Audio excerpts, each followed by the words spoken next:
Friends ఎలా ఉన్నారు, బాగున్నారా? ఇది పచ్చిమిరకాయల పచ్చడి అనమాట. కాయలు అనమాట ఫ్రెండ్స్. చూడండి, ఇది కనుక మీకు నచ్చినట్టు లైక్ చేయండి, షేర్ చేయండి, సబ్స్క్రైబ్ చేయండి ఫ్రెండ్స్. ముందుగా పచ్చిమిరకాయలు కాయలు తీసుకొని కడిగేసి వాటికి ఘాట్లు పెట్టుకొని ఈ విధంగా మనం సరిపడా ఆయిల్లో ఫ్రై చేసేసుకోవాలన్నమాట ఫ్రెండ్స్. జలుబు చేయటం వల్ల వాయిస్ కొంచెం తేడాగా ఉంది ఫ్రెండ్స్.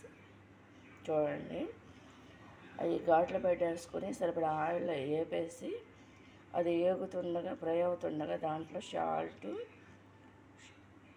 పసుపు, కారం వేసేసుకుని అది కూడా కుక్ అవుతుండగా ఫ్రై అవుతుండగా ఫ్రెండ్స్ మధ్యలో ఏంటంటే మీడియం ఫ్లేమ్ మీద దాంట్లో ఏంటంటే ఆవు పిండి, మెంతి పిండి కలిపేసుకోవాలన్నమాట ఫ్రెండ్స్.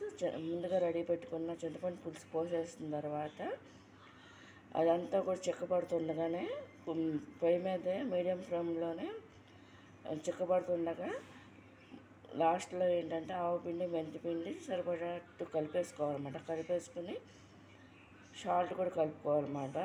రెడీ పెట్టుకుని ఉంచుకున్న తాలింపు కూడా ఏంటంటే జీలకర్ర, ఆవాలు, ఎండుమిరకాయలు, కరివేపాకు అన్నీ కూడా రెడీ పెట్టుకున్న తాలింపు వేసేసుకోవాలన్నమాట. ఆయిల్లో వేసేసుకుని ఈ విధంగా వేసుకోవాలన్నమాట ఫ్రెండ్స్. దీంతో కూడా పులిహోర కూడా చేసుకోవచ్చు, కానీ పచ్చిమిరపకాయలు పచ్చడి అనమాట. ఇది కాయలు.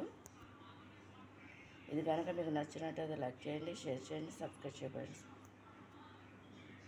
దీంట్లో ఆవు పిండి, మెంతిపిండి ఇది కనీసం ఒక 5 months అయినా ఉంటుంది అన్నమాట ఫ్రెండ్స్. దీంట్లో మధ్యలో మనం పులిహోర కూడా కలుపుకోవచ్చు దీంతో తినాలనుకుంటే.